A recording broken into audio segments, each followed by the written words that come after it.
Hello everyone, कैसे हो दोस्तों आप सभी लोग। मैं उम्मीद करता हूं कि आप लोग बहुत बेहतर होंगे और अपने स्वास्थ्य का ध्यान रख रहे होंगे।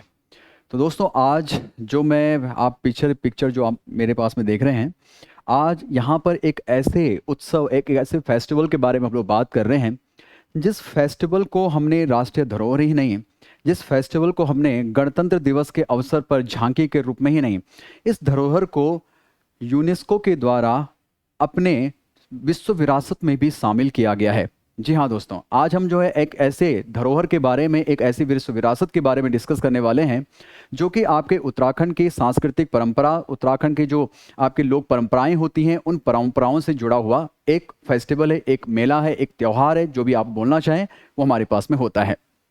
तो इस उत्सव का नाम है दोस्तों जैसे रम्माण फेस्टिवल, इसको कहते हैं रम्माण। आखिरकार इस रम्माण का मतलब क्या हो गया? देखो दोस्तों, रम्माण का मतलब होता है रामायण, यानी कि रामायण के प्रसंगों को आपके गीत या फिर आपके कैरेक्टराइजेशन या फिर नाच के माध्यम से या फिर नृत्य के माध्यम से लोगों तक इस भावनाओं को पहुंचाना कि हमारे पास में जो हमारी पारंपरिक जो एक परिवेश चलता है, उत्तराखंड की पारंपरिक जो धरोहर हैं, उन धरोहरों को एक बार फिर से आपके विश्व पटल पर या फिर लोगों के मन में जागृति के तौर पर लाया जाए। तो अब बात यहाँ पर आती है दोस्तों कि आखिरकार ये हमने स्टार्ट क्यों किया, क्या आखिरकार इसको स्टार्ट करने की बात आती है। तो बात चलती है दोस्तों, आपने सुना भी होगा कि आदिगुरु शंकराचार्य जी के बारे में। देखिए, आदिगुरु शंकराचार्य जी आप सभी लोगों को पता ही होगा, उत्तराखंड के एक राजा हुआ करते थे दोस्तों, जिनका नाम हुआ करता था ईस्ट गणदेव, जो कि कार्तिकेयपुर के राजा हुए। और ईस्ट गणदेव राजा के समय पर ही आदिगुरु शंकराचार्य आपके उत्तराखंड की जमीन पर आते हैं।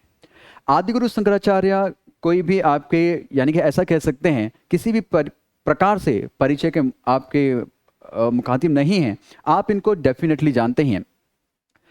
आदिगुरु शंकराचार्य ने देखा कि आपके जो वेदास की हम लोग बात करते हैं, हमारी सांस्कृतिक चीज़ों को लेकर बात करते हैं, हमारी पौराणिक चीज़ों को लेकर बात करते हैं, धीरे धीरे ये चीज़ें हमारे पास में समाप्त होती चली जा रही थी। इसी वजह से आदिगुरु शंकराचार्य जी ने एक बार फिर से आपके जो सनातन धर्म कहें, आपके चाहे हिंदुत्व धर्म की बात करें, उसको एक बार फिर से रीस्टेबलाइज करने के लिए पूरी कोशिश की। और तब जाके वे आपके जोशीमठ की साइड पर, जो चमोली डिस्ट्रिक्ट में आपका स्थित है, वहाँ पर आते हैं।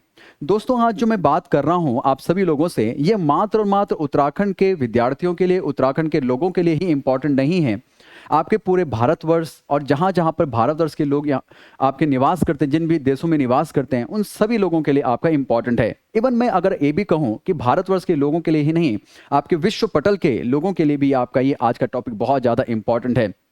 तो जैसे दोस्तों मैंने आप लोगों से कहा कि आदिगुरु शंकराचार्य जी के द्वारा पूरे भारतवर्ष में पुरानी परंपराओं को, पौराणिक चीज़ों को वापस एक बारी फिर से रीस्टेबलाइज करने की कोशिश की गई। उन्हीं में से दोस्तों आपका एक है, जो कि आपका रम्माण फेस्टिवल के नाम से, रम्माण उत्सव के नाम से आपका माना जाता है।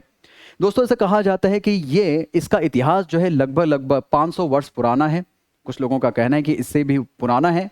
वास्तविक तौर पर तो किताबों में, पुस्तकों में इस बारे में ज़्यादा जानकारी नहीं मिल पाती है, पर फिर भी ऐसा कहा जाता है कि 500 वर्ष पुराना इसका एक इतिहास है।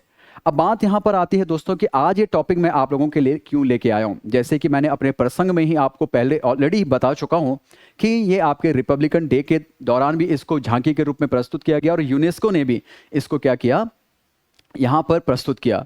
अब दोस्तों मैं कुछ फैक्चुअल आप लोगों से बात करने वाला हूँ जो कि आप लोगों के लिए बहुत इंपॉर्टेंट है। देखिए दोस्तों, हमारे पास में उत्तराखंड में एक डिस्ट्रिक्ट पड़ता है जिसका नाम है चमोली डिस्ट्रिक्ट। चमोली डिस्ट्रिक्ट में एक गांव पड़ता है दोस्तों जिसका नाम है सलूड़ गांव। इस सलूड़ गांव में क्या किया जाता है, इस उत्सव को बहुत बड़े तौर पर मनाया जाता है। मात्र और मात्र सलूड़ गांव की ही बात न मैं करूं, आपके और अन्य गांव जो है चमोली के, वहां पर भी इस उत्सव को मनाया जाता है, परंतु जो सबसे ज्यादा जो प्रसिद्ध है वो सलूड़ गांव का ही प्रसिद्ध है। तो इस बात को आप लोग ध्यान रखेंगे। साथ साथ में हमारे यहाँ पर आखिरकार, जैसे कि आप पीछे पिक्चर में देख भी रहे होंगे, देखिए मुखौटे बना रखे हैं, यहाँ पे आप लोग देख सकते हैं मुखौटे बना रखे हैं। और यहाँ पर कोई व्यक्ति जो है मुखौटे पहनकर क्या कर रहे हैं, डांस कर रहे हैं। ध्यान से सुनिएगा, ये जो मुखौटे जो बनाए जाते हैं दोस्तों, ये सैतूत के जो पेड़ होता है, सैतूत के पेड़ के खाल से, लकड़ी से इसको बनाया जाता है, उस पर कारीगरी की जाती है और तब जाके इस लकड़ी के मुखौटे को पहनकर यहाँ पर डांस किया जाता है। मात्र और मात्र केवल ये रामायण उत्सव केवल रामायण के प्रसंगों के लिए इंपॉर्टेंट नहीं है, और भी काफ़ी सारी चीज़, जैसे कि उत्तराखंड में गढ़वाल के जो न्याय के देवता भूमियाल देवता माने जाते हैं, वो भी यहाँ पर आपके पूरी तौर पर शरीक होते हैं, और भाई पूरा मेले में उनकी भी पूछ यहाँ पर पूरी की तरह होती है। ठीक है दोस्तों, नेक्स्ट मैं पिक्चर दिखाना चाहूँगा। देखिए आपके पास में ये पूरा का पूरा किस प्रकार से सेटअप किया गया है, पूरा बेसलूट गांव का आप लोग सेटअप देख सकते हैं, किस प्रकार से किसी व्यक्ति के द्वारा क्या किया गया है। भाई एक चीज़ पर भगवान को बनाया गया और उसको भाई डांस करवाया जा रहा है, राइट। देखिए नेक्स्ट आप लोग देख सकते हैं किस प्रकार से लोगों के द्वारा मुखौटे और बहुत बड़ा जनसैलाब जो है यहाँ पर सलूट गाँव में आपका इकट्ठा हो रखा है, आप लोग देख सकते हैं।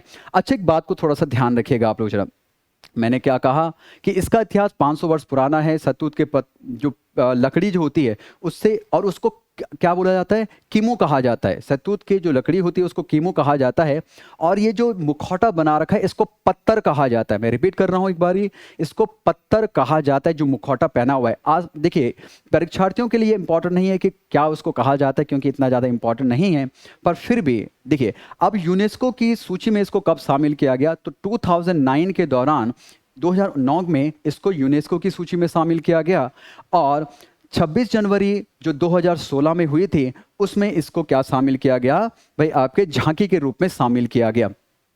तो अब आपके लिए ऑलरेडी यूके SSSC के द्वारा भी क्वेश्चन ये पूछा गया है दोस्तों, तो आप लोगों को इसलिए इस चीज़ को थोड़ा सा याद रखना पड़ेगा। तो मैं उम्मीद करता हूं कि आज की जानकारी आप लोगों को पसंद आई होगी। नेक्स्ट हम इसी प्रकार से वीडियोस आप लोगों के पास में लेके आएंगे।